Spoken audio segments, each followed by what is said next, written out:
New Unearthed Arcana. What is going on, everybody? Welcome back to the channel. Today, Wizards of the Coast has graced us with yet more Unearthed Arcana for our playtesting pleasure, this time talking about Draconic options. Now, this Unearthed Arcana drop has a lot to go over. We have new / updated races, we have new feats, and new spells, so we're going to jump right into it. But before we do that, I have to do my quarterly shilling for interactions. As of right now, only like 14% of you guys who watch these videos are actually subscribed. So if you like this kind of content and want to see more, hit the subscribe button. It's free. You can change your mind. And I would really like to hit 5,000 subscribers before my birthday in June. And you know, I think we can make that happen. But enough trying to please the YouTube algorithm. Let's talk about the new Unearthed Arcana. There's going to be 3 Draconic race options being alternatives to the Dragonborn, as well as a fresh look at Kobolds, which is fantastic because we are well overdue for a refresh on these classes or races.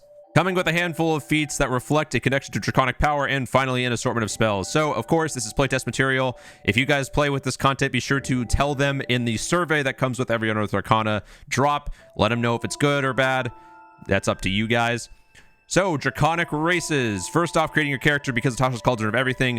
Most of this is irrelevant. You already know how this works. You can pick ability scores at will. You can pick your languages instead of the ones that are usually given. And your creature type is most likely going to be humanoid for all 3 of these, as they usually print them. So, Chromatic Dragonborn. First up, you are a humanoid, you are medium, and you have a walking speed of 30 feet.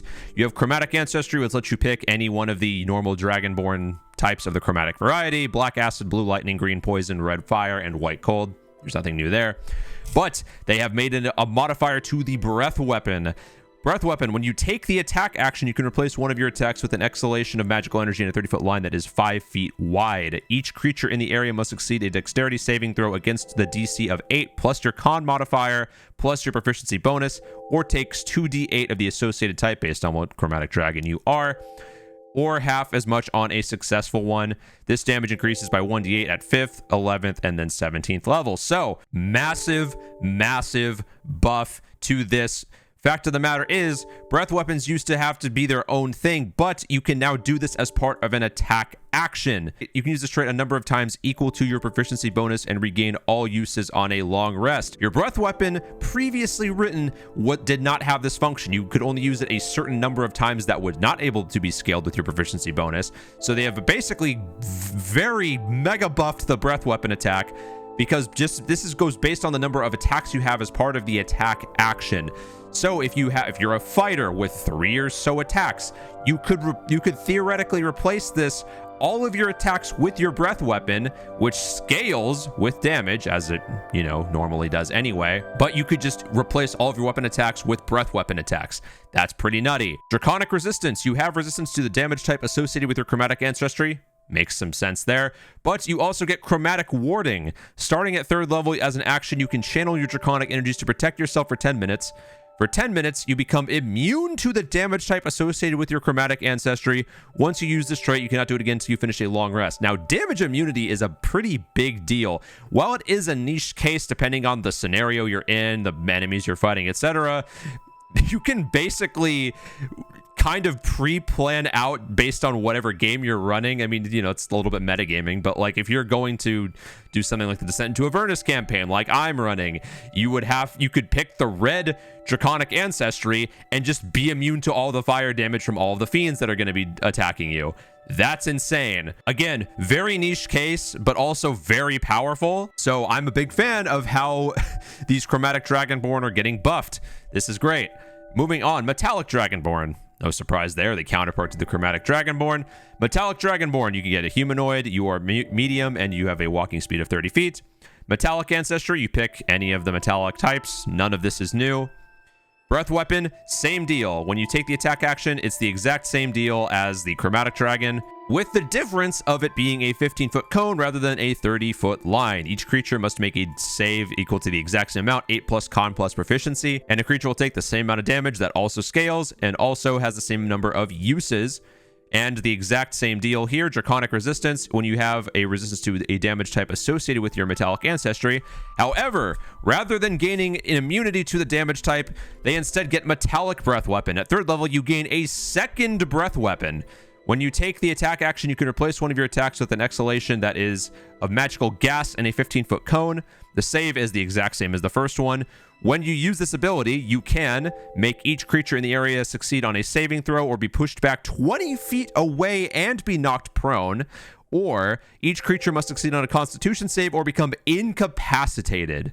Once you use your metallic breath weapon, you cannot do so again until you finish a long rest. So it does not function the same way as your normal breath weapon where it's proficiency bonus scaling. This basically is replacing the way the original breath weapon was written of only a certain number of uses before you had to recharge it. And it would just be that amount full stop for the entirety of the campaign. Now, I'm unclear based on the wording if someone in the comments wants to assist me with this, but looking back on this, saying when you take the attack action, you can replace one of your attacks with an exhalation energy. Now, does that mean the breath weapon only takes up one attack of the attack action, or does that mean you can only use it once per attack action? Based on the fact that it doesn't say you can only use it once per attack action, it makes it sound like you could use multiple breath weapons per attacks, and it would just expend the amount of uses based on your proficiency bonus.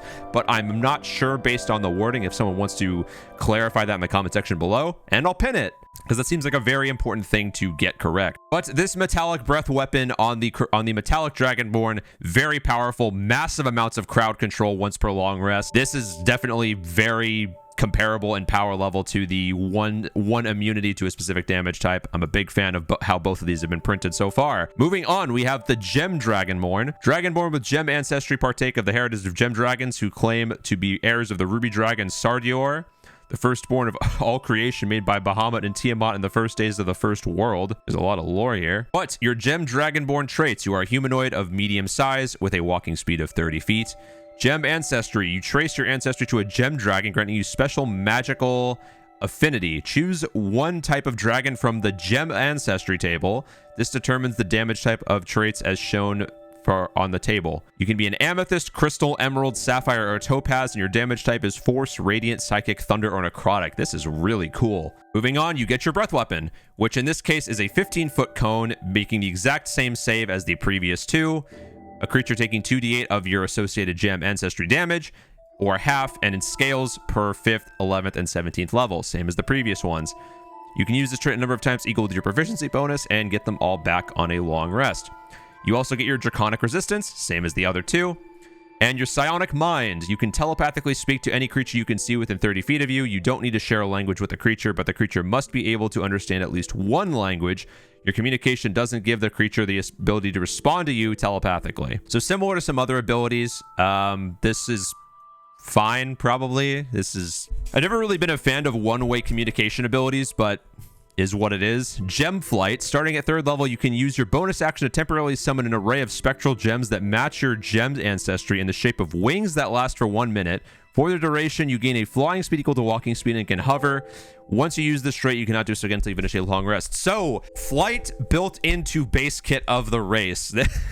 We saw this with the Fey ancestry, a lot of people seem to think that this is overpowered. I personally love to see flight in built-in race kits, so I am a fan of this one big time. I think this definitely makes up for the lack of power that I would see with Psionic Mind. Moving on, a refresh of the Kobolds.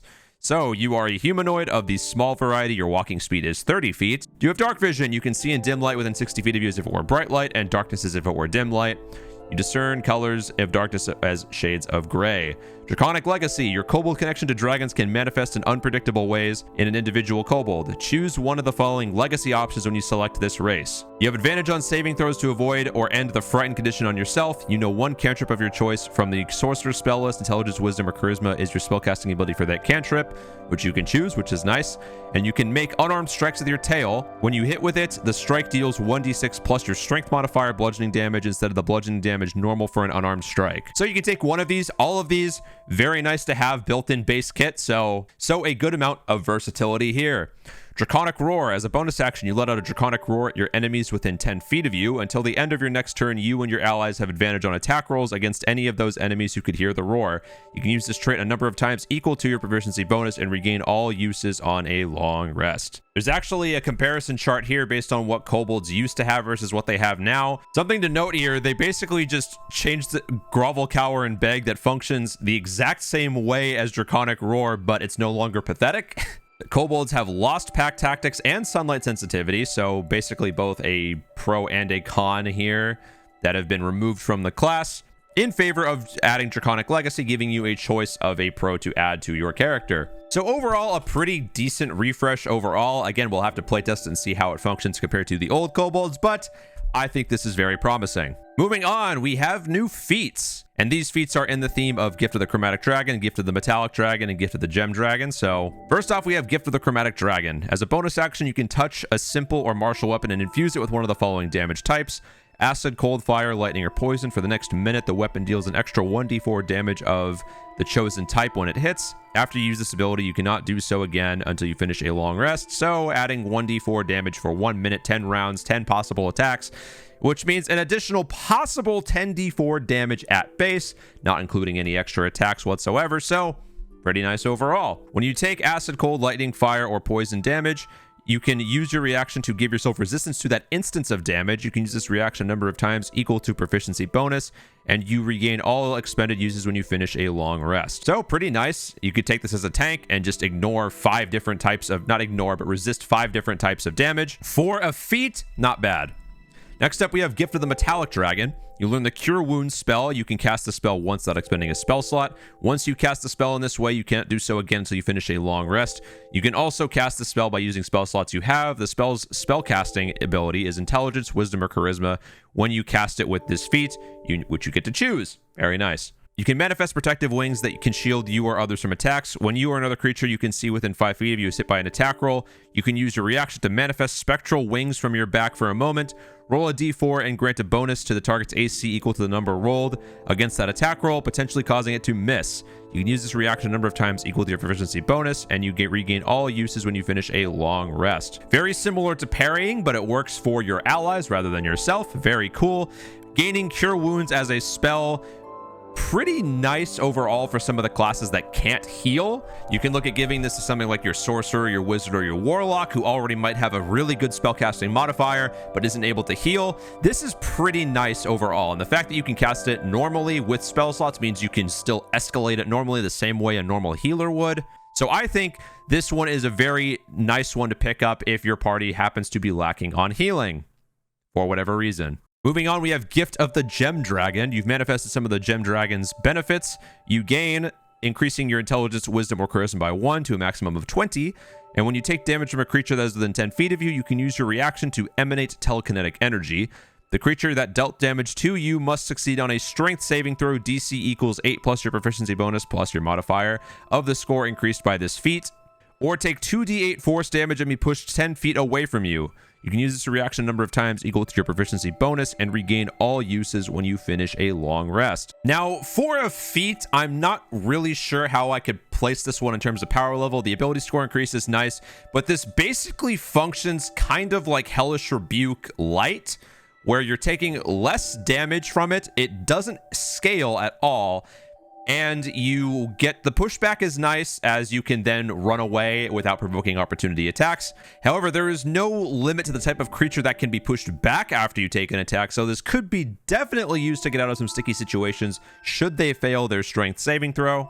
Overall, really hard to place this one on a scale in terms of judging its power level, so I'll have to test this one out and see how it plays. And finally, we have spells. Brand new spells. We have 7 to go through, so we're just going to jump right into these. Right off the bat, we have Draconic Transformation, a 7th level transmutation spell. 1 bonus action casting time, range, self, VSM components worth at least 500 gold. Concentration up to 1 minute. With a roar, you draw on the magic of dragons to transform yourself, taking on the draconic features. You gain the following benefits until the spell ends. You have blind sight with a range of 30 feet. Within that range, you can effectively see anything that isn't behind total cover, even if you're blinded or in darkness. Moreover, you can see an invisible creature unless the creature successfully hides from you. So, true sight light on this one. Incorporeal wings sprout from your back, giving you a flying speed of 40 feet. When you cast this spell, and as a bonus action on subsequent turns for the duration, you can exhale a breath of shimmering energy in a 30-foot cone. Each creature in the area must make a dexterity saving throw, taking 3d8 force damage on a failed save or half as much on a successful one. Now, force damage, very nice. Almost zero creatures have any sort of resistance or immunity to force damage, so this will always land the full effect, usually, again, unless they make their saving throw, but a great damage type choice for a 7th level spell. As for the rest of these, it's kind of hard to say how powerful this is based on just how late in the game you're getting this spell. But being able to fly is never bad. True Sight Light, again, pretty good. So very utilitarian, pretty decent spell overall. We'll have to test this out on my next spell caster. Moving on, Fizband's Platinum Shield, 6th level abjuration, 1 action casting time, 60-foot range, VSM, again, worth at least 500 gold to cast, not consumed by the spell. You create a field of silvery light that surrounds a creature of your choice within range. You can choose yourself. The field sheds a dim light out to 5 feet. As a bonus action on subsequent turns, you can move the field to another creature within 60 feet of the field. The creature protected by the field gains the following benefits. The creature has half cover. The creature has resistance to the acid, cold, fire, lightning, and poison damage. If the creature is subjected to an effect that allows it to make a dexterity saving throw to take only half damage, the creature instead takes no damage if it succeeds on the saving throw and only half damage if it fails. Now, this doesn't necessarily apply to only these types of damage. As it notably says here, the creature has resistance to these types of damage, but this does not say only that types of damage from that specific saving throw, meaning any dex save that you can take half damage on, you can just take no damage from.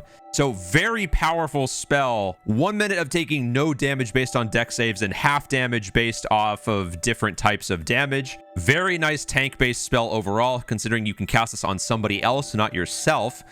Meaning that they don't have to maintain concentration on the spell, only you have to maintain concentration on the spell. That's a very important thing to note here. So put this ability on your tank before the battle starts, and they're very good to go.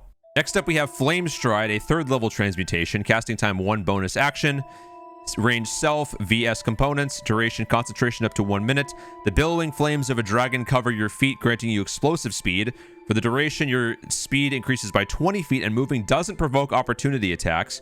When you move within 5 feet of a creature or object that isn't being worn or carried, it takes 1d6 fire damage from your trail of heat. An object can take this damage only once per turn. So if this provoked opportunity attacks, this would probably be the worst 3rd level spell that has ever been printed in the game. But because it doesn't provoke opportunity attacks, you can essentially weave your way throughout the battlefield of a bunch of trash mobs, constantly dealing 1d6 fire damage from the trail. Now, it's important to note that there is no save for this spell. The creature automatically will be taking the 1d6 damage, not being able to have it or whatever. So at higher levels, when you cast this, you gain your additional feat that you can move per turn, as well as additional fire damage. They're still going to be taking the full amount of damage. So it is probably very worth casting this at higher levels because they will be taking the full damage always. Pretty powerful 3rd level spell here. Really excited to try this one out. Moving on, we have Icing Death's Frost, 2nd level evocation, 1 action cast, self 15-foot cone range, SM components, and instantaneous. A burst of icy cold energy emanates from you in a 30-foot cone. Each creature in that area must make a Constitution saving throw. On a failed save, the creature takes 3d8 cold damage and is covered in ice for 1 minute or until a creature uses its action to break the ice off itself or another creature. A creature covered in ice has its speed reduced to 0. On a successful save, a creature takes half damage with no additional effects. When you cast a spell using a spell slot of 3rd level or higher, increase the cold damage by 1d8 for each slot above 2nd. So very powerful 2nd level spell. 3d8 damage is nothing to scoff at. It's a little bit low comparatively, but any creature that fails the save just can't move. And that level of crowd control is something that should absolutely not be taken for granted. I'm excited to throw this one on and see how this plays out. Next up, we have Nether's Mischief, 2nd level illusion. 1 action casting time, 60-foot range, SM components with duration of up to 1 minute concentration. You fill a 20-foot cube centered on a point you choose within range with Fey and Draconic magic. Roll on the Mischievous Surge table to determine the magical effect produced. At the start of each of your turns, you can move the cube up to 10 feet and re-roll on the table. And here are the 4 effects. On a 1, the smell of apple pie fills the air. Each creature in the cube must succeed on a wisdom saving throw or become charmed by you until the start of your next turn. On a 2, bouquets of flowers appear all around, and each creature in the cube must succeed on a dexterity saving throw or be blinded until the start of your next turn as the flowers spray water in their faces. On a 3, each creature in the cube must succeed on a wisdom saving throw or begin giggling until the start of your next turn. A giggling creature is incapacitated and uses all its movement to move in a random direction. On a 4, drops of molasses appear and hover in the cube, turning it into difficult terrain until the start of your next turn. So another very powerful crowd control spell, only a 2nd level illusion, but an important thing to note, this is every creature in the cube. This does not pick and choose based off of whoever your enemies or allies are. If your frontline fighters are in this cube and you're trying to cast it on them, then all of your friends and your enemies are going to be having to make saves. But the effect might just be powerful enough that you will want to use this in those scenarios to take care of a large group of enemies. Very powerful spell overall. Big fan of this one. Moving on, we have Rolothems Psychic Lance, a 4th level enchantment. Casting time 1 action, range 120 feet, verbal components, instantaneous duration. You unleash a shimmering lance of psychic power from your forehead at a creature that you can see within range. Alternatively, you can utter the creature's name. If the named target is within range, it gains no benefits from cover or invisibility as the lance homes in on it. If the named target isn't within range, the lance dissipates and the spell slot is not expended. The target must succeed on an intelligence saving throw or take 10d6 psychic damage and be incapacitated until the start of your next turn. At higher levels, when you cast this spell slot using a slot of 5th or level or higher, the damage is increased by 1d6 for each slot above 4th. This is crazy. Now, this spell is a massive risk to use. If the creature succeeds the saving throw, it seems like they just don't take any damage or get incapacitated, so you've just burned a 4th level spell slot for nothing. But intelligence saving throw is something that a lot of creatures in D&D are not very proficient at. So having this be an intelligence saving throw based spell on a very high risk, high reward spell means you're probably going to land this more often than not. Plus, you can use this to find invisible creatures or just a creature in a very large area that won't benefit from cover or invisibility, so it can just go through walls. And if you use this and the creature happens to not be in range, you just keep the spell slot. So you can use this as a finding tool that then deals a crap ton of damage should they fail the save. This is a very interesting and powerful spell. I'm a big fan of this one. Moving on, we have Summon Draconic Spirit. It is a 5th level conjuration, 1 action casting time, 60-foot range, VSM, an art object from a dragon's hoard worth at least 500 gold. Concentration up to 1 hour. You call forth a Draconic Spirit. It manifests itself in an unoccupied space that you can see within range. This corporeal form uses the Draconic Spirit stat block. When you cast the spell, choose a family of dragon, chromatic, gem, or metallic. The creature resembles a dragon of the chosen family, which determines its traits in its stat block. The creature disappears when it drops to 0 hit points or when the spell ends, so after 1 hour. The creature is an ally to you and your companions. In combat, the creature shares your initiative count but takes its turn immediately after yours. It obeys your verbal commands. If you don't issue any, it takes the dodge action and uses its move to avoid danger. When you cast a spell using a spell slot of 6th level or higher, use the higher level wherever the spell's level appears in the stat block. So here it is. It is a large dragon with AC 14 plus the level of the spell, natural armor. So at base level, this Draconic Spirit's going to have a 19 AC. That's very good. 50 hit points plus 10 for each level above 5th. So you will have this at base 50 HP. A speed of 30 feet, a flying speed of 80 feet, and a swim speed of 30 feet. Very nice stat array overall right here. Damage resistances, chromatic and metallic only. Acid, cold, fire, lightning, and poison. So all 5. Damage resistances, gem only. Force, necrotic, psychic, radiant, or thunder. Condition immunities, charmed, frightened, and poisoned. Senses, blind sight 30 feet, dark vision 60 feet, and passive perception of 12. Speaks Draconic and understands the languages you can speak. Challenge rating, nothing. Proficiency bonus equals your bonus. Shared resistances. When you summon the dragon, choose one of its damage resistances. You have resistance to the chosen damage type until the spell ends. Very nice. Actions. Multi-attack. The dragon uses its breath weapon, and it makes a number of bite and claw attacks equal to half the spell's level rounded down.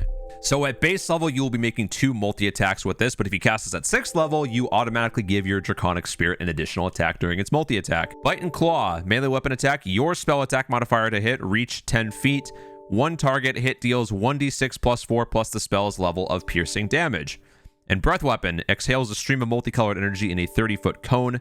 For each creature in that area must make a dexterity saving throw, taking 2d6 damage of your choice of a damage type the dragon has resistance to on a failed save, or half as much damage on a successful one. So you can choose any of the 5 depending on if it's metallic or chromatic, or any of these 5 if it's a gem dragon. So very versatile. You can bypass almost any resistance with this, so that's nice. So is this good? I would say absolutely. This starting out as a 5th level spell means you could probably cast this a lot. Having a large dragon creature that also notably does not act when you have to use a bonus action or an action to make an attack. It just takes its full turn, gets 3 attacks on its turn, can last for up to 1 hour. However, it is concentration based, so 1 unlucky roll on concentration and your dragon's gone. But if you are a caster who wants to just rely entirely on pet-based warfare like this, you can just have your Draconic Spirit go out and do almost anything for you while you just hang out in the back line. Very powerful spell overall. All of these spells very good in their own right. We're gonna have to do a lot of testing with this and, you know, give our feedback to wizards to see how exactly they play out. And you can read the entire table here on which class can cast which spell. So here is that for you. But guys, that is going to do it for your Draconic options in the newest Unearthed Arcana. There was a lot here. Now, I saw in the comment section of another video that these spells are directly related to Dragonlance, basically confirming that because these spells are named directly after things from Dragonlance, we will be getting a Dragonlance book sometime this year. So look forward to that. But that is going to be everything from the newest Draconic options Unearthed Arcana 2021 segment. If you guys enjoyed this video, be sure to leave it a like and subscribe if you haven't. I'm very excited to try out everything in this Unearthed Arcana drop. But guys, until the next time, have fun, stay safe, and as always, happy gaming.